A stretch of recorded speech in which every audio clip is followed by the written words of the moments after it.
여러분 안녕하십니까? VOA 뉴스입니다. 미국 정상회담 후속 조치를 위해 마이크 폼페오 국무장관이 5일 북한으로 출발합니다.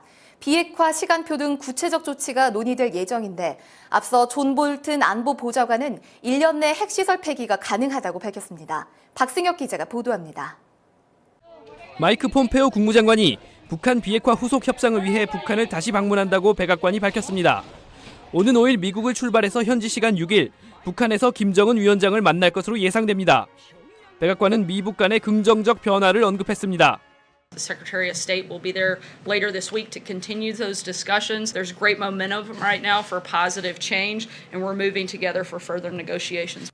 폼페오 장관은 이번 방문에서 북한 비핵화를 위한 일정 등 구체적인 사항을 요구할 것으로 예상됩니다. 앞서 존 볼튼 국가안보보좌관은 미국이 북한 핵무기 등의 폐기를 신속하게 달성할 프로그램을 고안해왔다며 1년 안에 폐기할 수 있을 것이라고 밝혔습니다. 그러면서 폼페오 장관은 이런 내용을 북한에 전할 것이라고 말했습니다. With full disclosure of all of their chemical and biological nuclear programs, ballistic missile sites. That hasn't happened yet? It has not. We can get, physically, we would be able to dismantle the overwhelming bulk of their programs within a year. 또 북한의 신속한 무기 프로그램 폐기는 대북 제재 해제와 한국, 일본의 지원으로 이어질 것이라고 강조했습니다. 폼페오 장관은 방북 후인 오는 7일, 일본에서 한국과 일본 지도부를 만납니다. 이 자리에서는 최종적이고 완전하게 검증된 북한 비핵화에 대해 한국, 일본 측과 논의할 것이라고 국무부는 밝혔습니다. VOA 뉴스 박승혁입니다. 북한의 핵탄두와 관련 시설 은폐 가능성이 언론에 보도되자 전문가들은 북한의 과거 비핵화 약속 파기를 잊어선 안 된다고 지적했습니다. 미국은 후속 회담에서 북한의 모든 핵시설과 생화학 무기를 신고하도록 압박하라고 강조했습니다. 김칸희 기자가 보도합니다. 미북 정상회담 후속 조치를 앞두고 북한이 핵탄두와 미사일, 핵 관련 시설 은폐를 시도하고 있다는 언론 보도가 나왔습니다. 미 국방정보국 보고서를 인용한 보도입니다. 북한이 영변 이외에 우라늄 농축 시설을 운영하고 있으며 미사일 엔진 제조 공장을 최근 확장했다는 보도도 나왔습니다.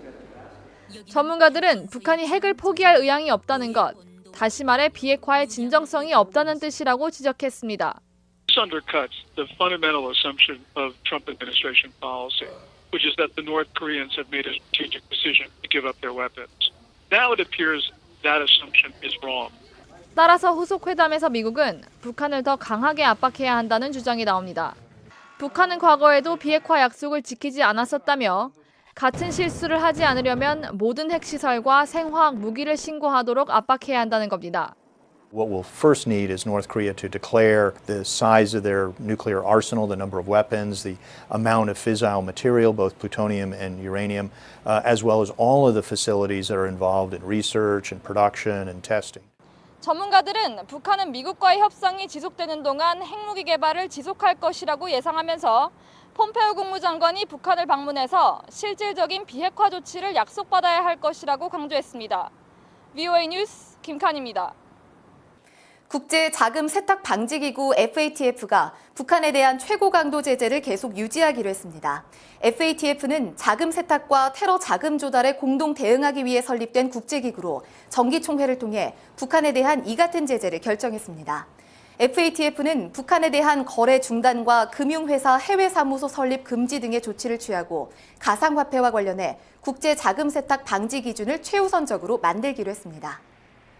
토마스 오헤아 퀸타나 UN 북한 인권 특별 보고관이 한국 정부 관계자에게 북한 인권 개선을 위한 전략을 논의했습니다. 한국을 방문한 퀸타나 특별 보고관은 조현 한국 외교부 2차관을 만나 북한과 인권 문제만 협상하기는 어렵다는 것을 이해한다면서 북한 인권 문제에 대한 한국 정부의 전략을 알고 싶다고 밝혔습니다. 또 북한 인권의 실질적 개선을 위해 UN 등 국제 인권단체와의 협력 확대를 강조했습니다.